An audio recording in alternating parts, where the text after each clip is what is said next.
Shared Nobel discovery. Shared Nobel discovery. Imagine a laboratory in 1930s Berlin.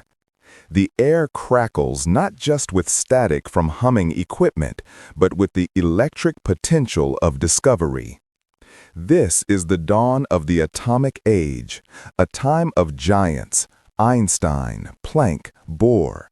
And in the heart of this intellectual firestorm is a partnership as powerful as any force they hoped to unleash. This wasn't a master and an apprentice. This was a 30-year bond between two of the most brilliant minds of their generation. Otto Hahn, the meticulous, world-class chemist, and Lise Meitner, the visionary, trailblazing physicist. In a world that barely accepted women in science, Meitner wasn't just in the room, she was running it.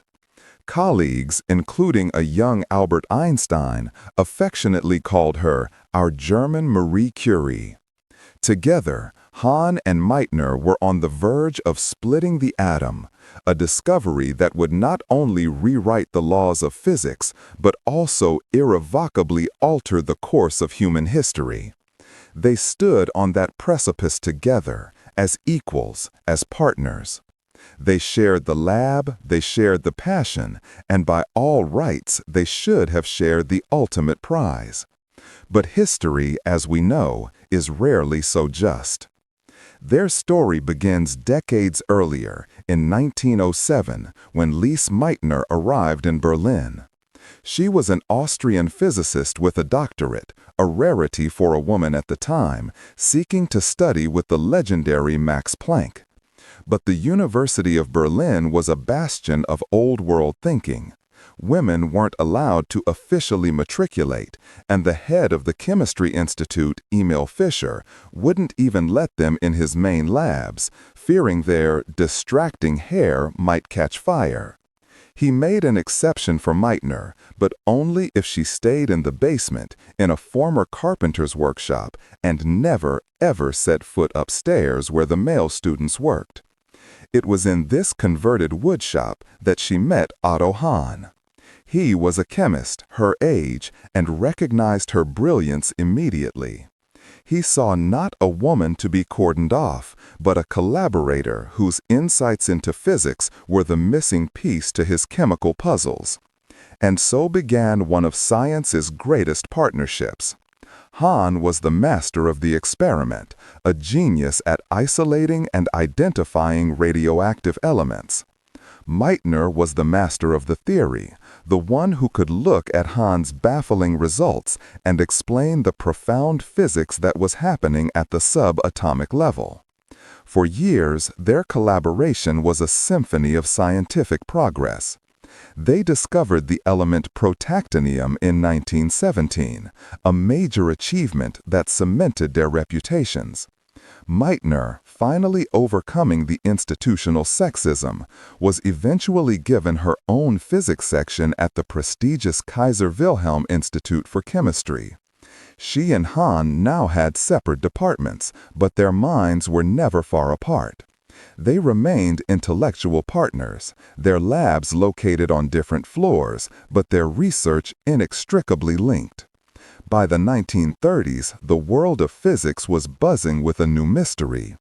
In Italy, Enrico Fermi had been bombarding elements with slow neutrons, creating what he believed were new, heavier elements beyond uranium, the heaviest known element on the periodic table.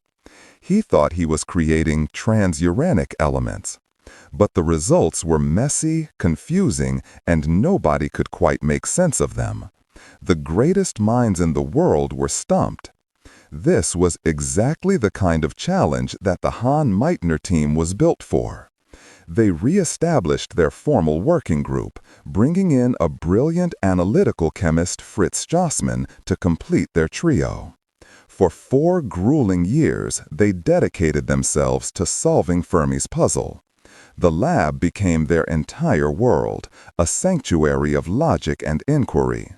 They bombarded uranium with neutrons, meticulously analyzing the radioactive byproducts.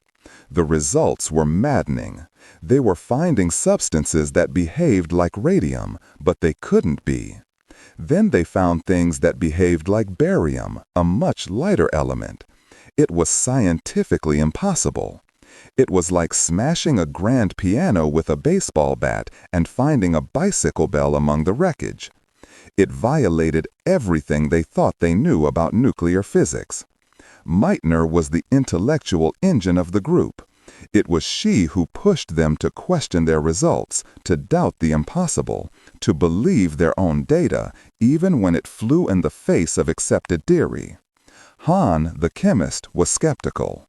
He trusted his radiochemistry, but couldn't accept the physical implications. Meitner was the one who kept insisting, "We have to figure this out." But as they got closer to the truth, the world outside their laboratory was descending into madness. In 1933, Hitler came to power. Meitner, who was of Jewish heritage but had been baptized a Protestant, was initially protected by her Austrian citizenship. But in March 1938, the unthinkable happened, the Anschluss. Nazi Germany annexed Austria, and overnight, Lise Meitner became a German citizen in the eyes of the Reich. Her life was in immediate mortal danger. Her colleagues watched in horror as she was stripped of her professorship and her passport was revoked. She was trapped. A frantic, secret effort began among her friends in the international physics community, including Niels Bohr, to smuggle her out. Otto Hahn was instrumental in this, giving her a diamond ring he had inherited from his mother to bribe the border guards if necessary. In July 1938, with nothing but 10 marks in her pocket and the clothes on her back, Lise Meitner was spirited across the Dutch border, a refugee from the country she had called home for 30 years. She had lost her home, her laboratory, her language, her savings, and her research team. But she had not lost her mind. The partnership was now physically broken, but the intellectual connection was about to face its greatest test. Even from exile, Meitner was still leading the charge, unaware that the very distance meant to save her life would soon be used as the weapon to erase her legacy. The Erasure and Betrayal. Lise Meitner landed in Stockholm, a scientist in exile.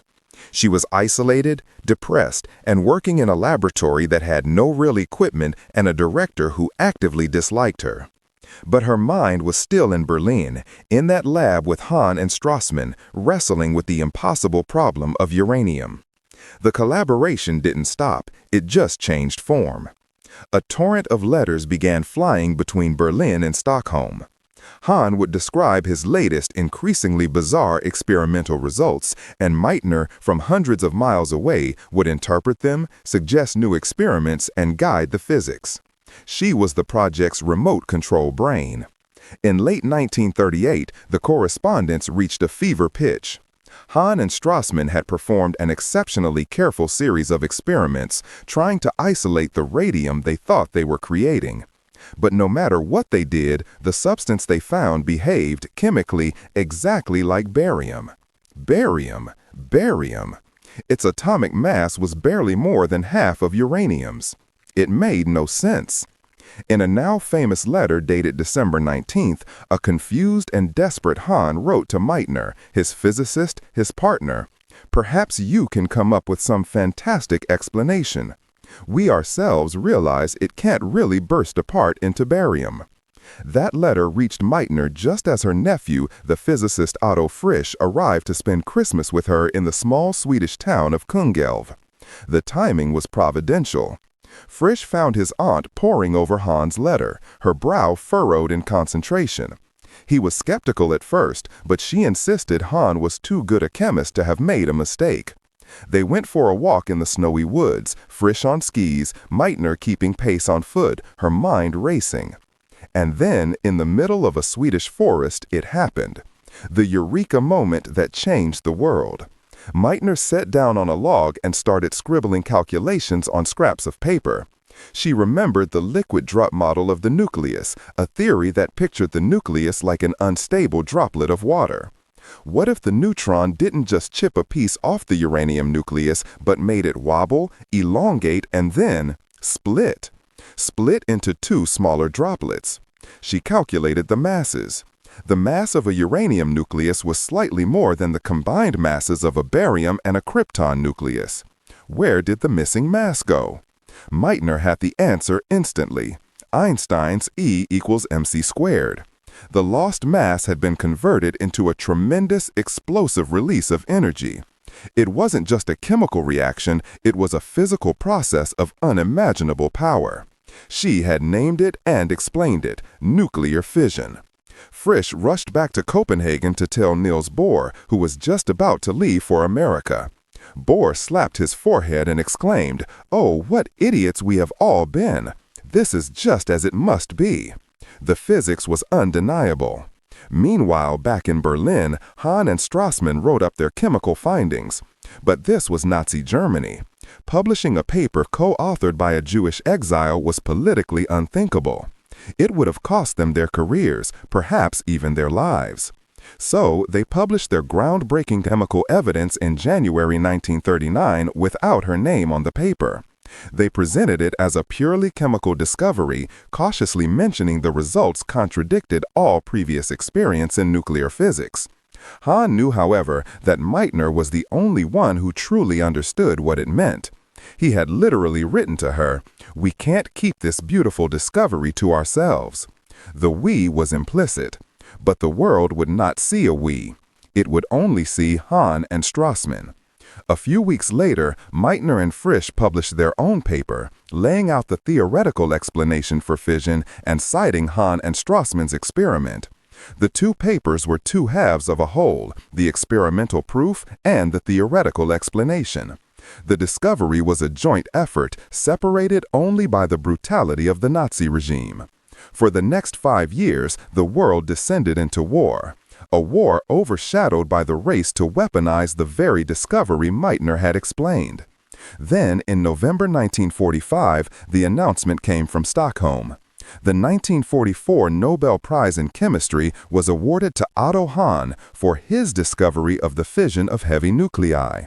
Lise Meitner's name was nowhere to be found. Fritz Strassmann's name was nowhere to be found. It was awarded to Hahn and Hahn alone. The betrayal was complete. The Nobel Committee, working from incomplete information and perhaps political expediency, had failed to grasp the collaborative nature of the discovery. They saw a chemical paper published by a German who stayed and a physics paper published by an Austrian exile who had fled. They drew a line where none existed. But the deepest cut came from Hahn himself. In the years after the war, he became a celebrated public figure in Germany, a symbol of good German science, and he began to rewrite history. He systematically downplayed Meitner's role, claiming that she had been a hindrance in the final years and that her flight from Germany had actually cleared the way for the discovery. He framed it as his chemical breakthrough, with her physical interpretation coming only after the fact. He accepted the Nobel Prize without public protest, without insisting she be recognized. Their private letters tell a more painful story. Meitner wrote to him, not with anger, but with a deep, profound hurt, reminding him that they had worked together for 30 years and that he was treating her as a mere employee. His responses were defensive, self-serving. Whether it was a coping mechanism for his own guilt, a concession to post-war German pride, or a simple act of intellectual theft, the result was the same. The man who had once been her closest partner, who had helped her escape for her life, had now become the author of her erasure from history. Block 3. Legacy and Lessons. In the aftermath of the Nobel decision, Lise Meitner's life did not crumble. She was a person of immense integrity and resilience. She continued her research in Sweden, eventually becoming a Swedish citizen.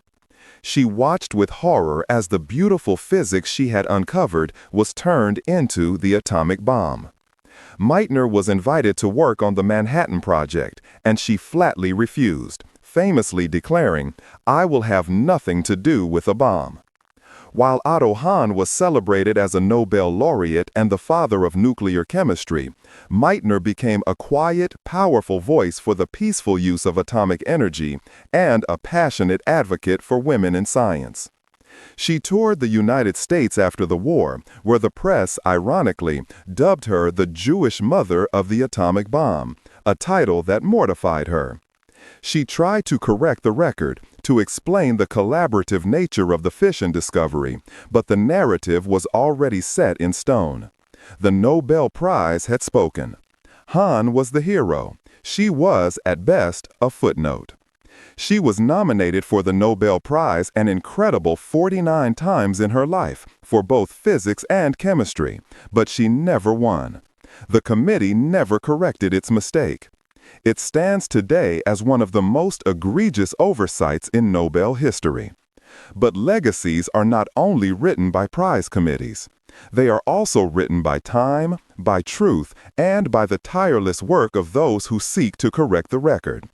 For decades, Meitner's story was known mostly to historians of science.